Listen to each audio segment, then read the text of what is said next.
Cricket ලෝකයේ උඩියටිගුරු කරමින් ප්‍රේක්ෂකයන්ට නොනවතින විනෝදයක් ගෙනන ආකෘතියක් ලෙස 2020 ක්‍රිකට් හෙවත් T20 ක්‍රිකට් හඳුන්වන්න පුළුවන්.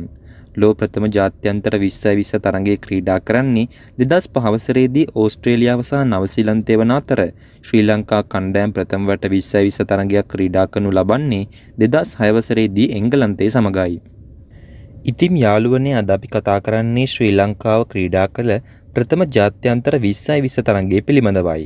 වීඩියෝ එකට යන්න කලින් මම මතක් කරනවා මගේ YouTube channel එක subscribe කරලා bell icon එක තෝල් කරලා තියාගන්න ගමන් වීඩියෝ එකට like එකක් දාලා comment එකකුත් දාගෙන යන්න අමතක කරන්න එපා. එහෙනම් යාළුවනේ අපි යමු වීඩියෝ එකට.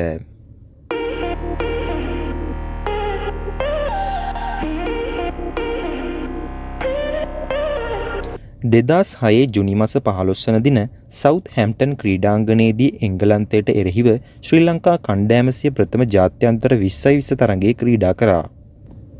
කාසියේ වාසිය ජයග්‍රහණය කළ ශ්‍රී ලංකා කණ්ඩායමේ නායක මහේල ජයවර්ධන ප්‍රථමයෙන් පන්දුවට පහර දීමට තීරණය කළා. විශිෂ්ට ආරම්භයක් ලබා දුන් උපුල් තරංග සහ සනත් ජයසූරිය ප්‍රථම කඩුල්ල සඳහා ලකුණු 75ක සමතාවයක් ගොඩනැගීමට සමත් වුණ අතර ප්‍රථම කඩුල්ල ලෙස උපුල් තරංග දැවී යද්දී පන්දු 25කට ලකුණු 34ක් ලබා සිටියා.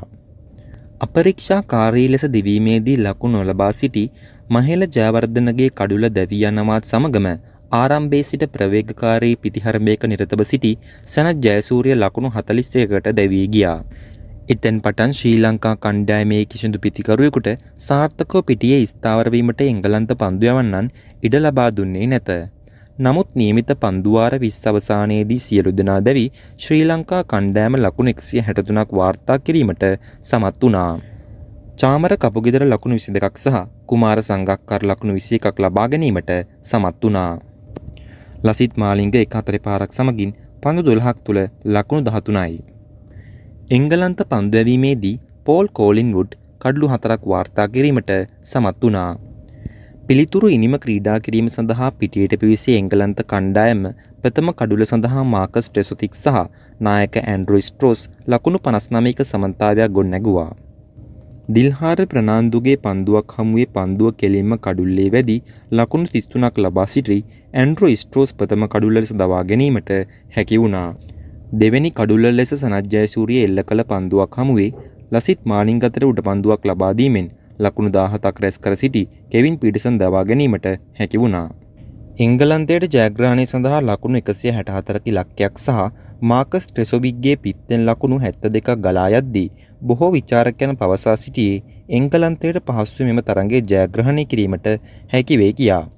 නමුත් ශ්‍රී ලංකා කණ්ඩායමේ පන්දුවන්නන් එංගලන්ත පිතිකරුවන් අසරණ කරමින් අවසාන පන්දුවාර කිහිපයේදී මනා පාලනයකින් යුක්තව පන්දු යැවීමක නිරත වුණා. 18 වන පන්දුවාරයේ අවමින් සිටි ලසිත් මාලිංගගේ අවසන් පන්දු තුනටම 4 පහරබල් 3ක් ලබා ගනිමින් තරගයේ නැවතත් එංගලන්තයේ දෙසට හරවා ගැනීමට පිටියේ ස්ථාරමෙන් පන්දුවට පහර දීමෙන් සිටි මාකස් ටෙසොතික් සමත් වුණා. නමුත් 18 වන පන්දුවාරයේ 4 වන පන්දුවේදී කඩුල අතර දිවීමේදී කුමාර සංගක්කාරගේ විශිෂ්ට පන්දු රැකීම නිසා කෙලින්ම පන්දුව කඩුල්ලට යොමු කිරීමෙන් ට්‍රෙසොතික් දවා ගැනීමට හැකි වුණා.